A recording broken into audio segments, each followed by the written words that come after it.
Beloved, we are called to be the repairers of the breach. And that takes on a big meaning here. Because the repairers of the breach are those that help repair the covenant, to bring others to covenant status, to repair the walls of their tabernacle of clay. The enemy has put holes in the tabernacle of clay.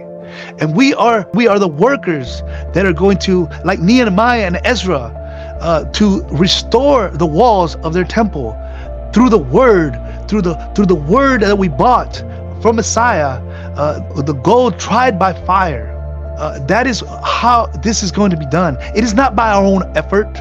We are vessels, but it is all through Messiah living in us is how this will be accomplished. Ephesians 6:10, finally, my brethren, be strong in our Master and in the power of his might. Put on the whole armor of Yahuwah so that you may be able to stand the strategies of Satan, the god of this world. Because we are not wrestling against flesh and blood, but against principalities and powers, against those who are in authority, against the world rulers of the darkness of this world, against the spiritual powers of wickedness in high places.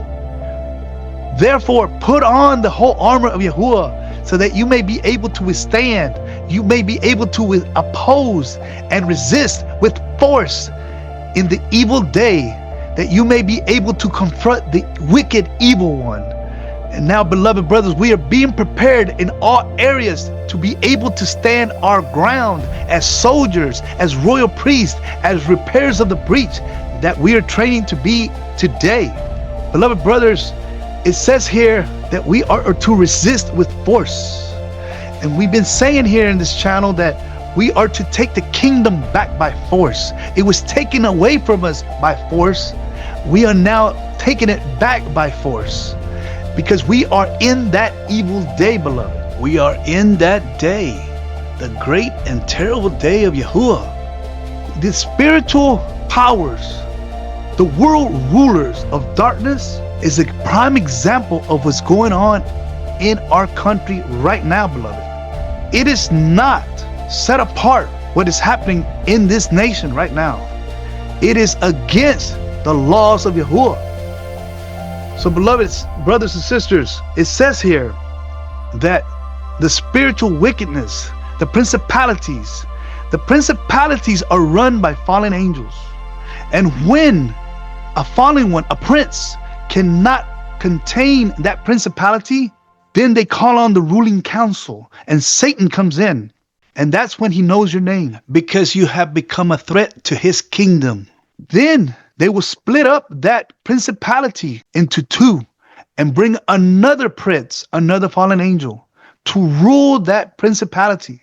But when that prince cannot contain that principality, it'll break down further and further and further until a principality can be one man. So, beloved brothers, there are principalities operating in this country as a fallen angel that are in one man. This is the times that we're in, beloved. Now, beloved brothers, you can read 2 Corinthians chapter 12. But in that chapter, Paul tells us of three heavens. The third heaven is where Yahuwah resides. And the first heaven is the sky above us, including the clouds, the sun and the moon and the stars. The second heaven is where Satan directs his warfare against the nations, against regions, against cities, institutions, households, and individuals. This is where the principalities are. But you see, when it gets so convoluted for them, where they cannot control that principality, they have to take strong measure to a mere man. We can see this in the book of Daniel, where Gabriel came down and answered Daniel's prayer. But he told them that he had to fight the prince of Persia. So the prince of Persia was a fallen entity, a prince that was in that person, that human. Just as the Assyrian that we learned that was before Adam and Eve, that will be coming up again in the last days. Remember, he was a metaphor. The Assyrian was a metaphor of a tree. And under his shadow, dwelt the great nations.